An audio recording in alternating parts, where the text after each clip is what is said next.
We just had you Sunday here, and it was successful. Um, I thought last year's was better, but this one was good. All right, I'm gonna review TNA May Mayhem. I don't want to do this here, but I have to because I gotta go on with the rest of my day. Excuse me. So the first thing, it started with Eric Young. He had all these like videos on their YouTube about him getting a tattoo and him riding his motorcycle. Building up for his match with Kurt Angle, his I Quit match. So he pulls into the arena and he sees Angle and they're having a brawl. And this happened throughout like the entire show until security broke them up. And and then they couldn't touch each other until the main event.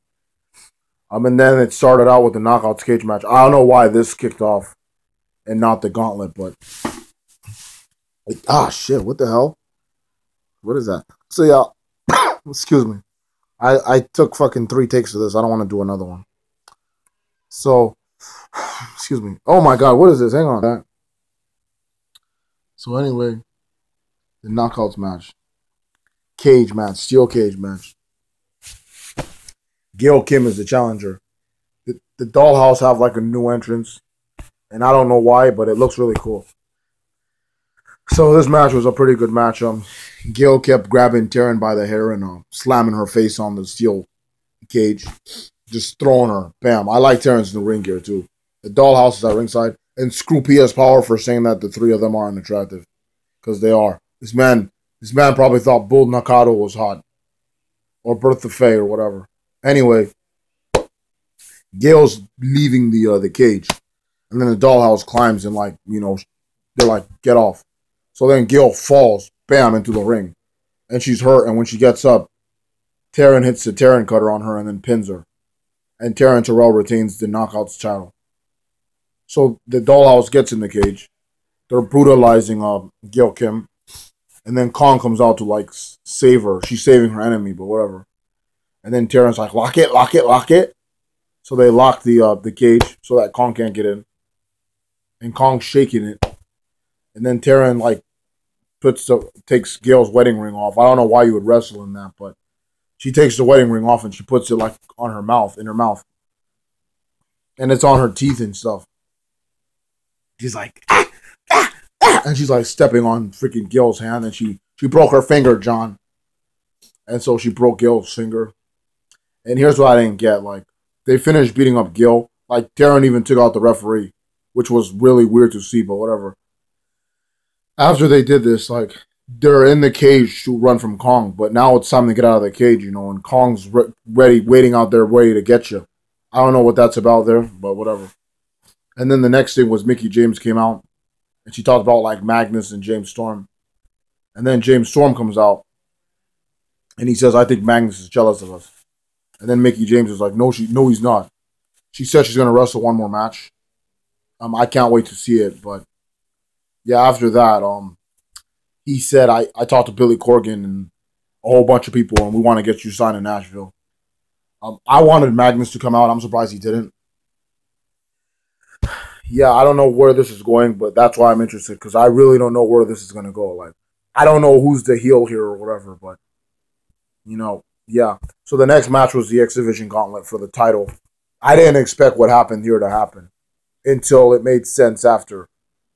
Bunch of international X Division guys. We had this new Mexican wrestler from AAA, Argus or Argos, really good in the ring, right?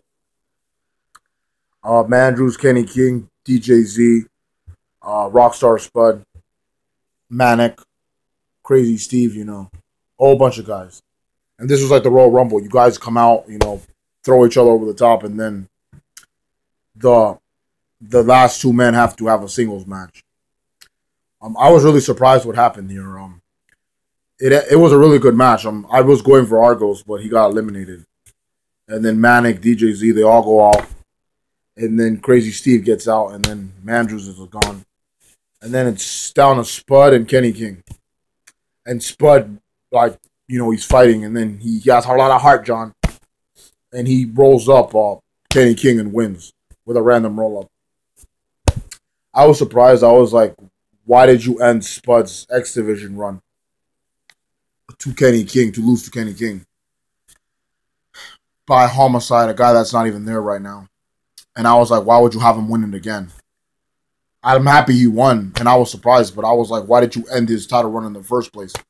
But then they explained it. Option C, Destination X is coming. Spud is the best X Division guy right now for this because he's the only one with an actual storyline and with an actual character. He's the only X guy that has those things. And he could be challenging for the world title. I don't care if he's small. TNA has put a lot of time and effort into building him up. That a future world title shot for Spud wouldn't be like, something out of nowhere. It would actually be something that people saw coming. And I would love if he won the title. This is just like Austin Aries in 2012. I thought they were building him up for Bound for Glory, but he actually got a shot at Destination X. Destination X is coming. And that's the same thing with Spud. I thought they were building him up for Bound for Glory, but they're probably doing it for Destination X. Anyway, the tag team match. The next match is the second match in the best of 5 for the vacant tag team titles, the Wolves and the Dirty Heels. Okay, this match is what their final match should be. Okay, this match was unbelievable. This is better than anything Ring of Honor has. Like straight up, these two established tag teams who are all in one way or another world heavyweight champion. The Wolves were Ring of Honor champions, but the Dirty Heels were all TNA tag team champions. The Wolves were Ring of Honor tag team champions. But both teams were TNA tag team champions at one time. They nailed every single signature move and every single finishing move from both teams' arsenal. They hit. And every time you felt like they were going to finish off a guy, their partner would come in and interfere. You were left like this every freaking minute of the match. Great match. This should be what their final match should be. And I was really surprised when the Wolves won. I think they got like one more win left, right? They got to win it one more time if they want the belts. And I'm going for the Wolves because not only are they a better tag team, like they're better off as a tag team. They shouldn't be singles competitors. The Dirty Heels are a great tag team, but they've got like a lot of future. Aries, I think, has the briefcase anyway. The Wolves are just a tag team and they should stay as one. And plus, I felt bad that they had to vacate the titles due to injury. So I hope they win this. But imagine what their next few matches with the Dirty Heels are going to be after seeing this match. Wow. So then, for some reason, Angelina Love came out with like a bunch of security. And Velvet Sky's in the crowd. Oh yeah, and for some reason they kept showing Kenny King, wondering where MVP was. I was wondering that too. He's been gone for a while. So yeah, and then Velvet Sky's in the crowd like this. Billy Corgan was even tweeting about her voice. Like her voice is so annoying. Beautiful woman, but voice on check. You're not supposed to be here. You're fired. Fired. You freak. And she's like all up in Velvet's face. So then Velvet says, what? And Velvet jumps on her and beats the crap out of her. And this girl, Angelina Love, who was talking so much crap, is like, help me. Help me, please. So then Velvet gets arrested or whatever. And Angelina Love is out in a damn brawl.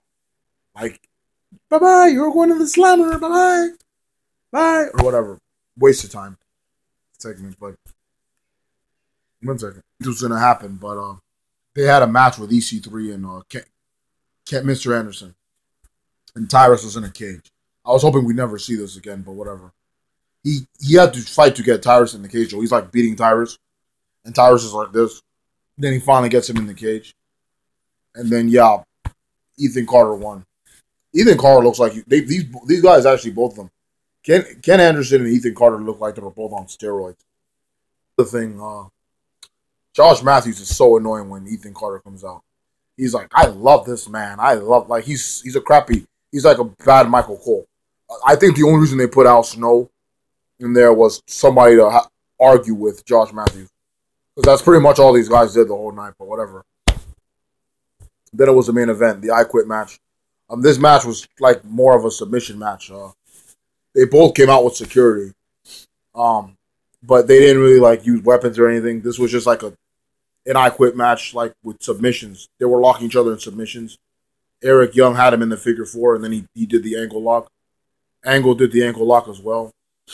And then there was a time where EY power drove him, bam, and he said quit, and then Angle said kiss my ass. So then he tries to go for another one, and then Angle counters, locks him in the ankle lock. So yeah, and then he puts him in the ankle lock, and then EY says I quit, and then Angle retains. Great way to close the Friday time slot or whatever. They're moving to Wednesdays with Ring of Honor, which I don't like.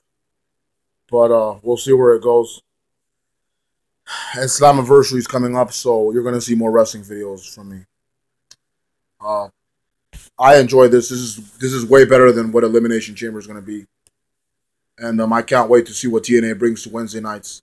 And I can't wait for Slammiversary. Take care, guys.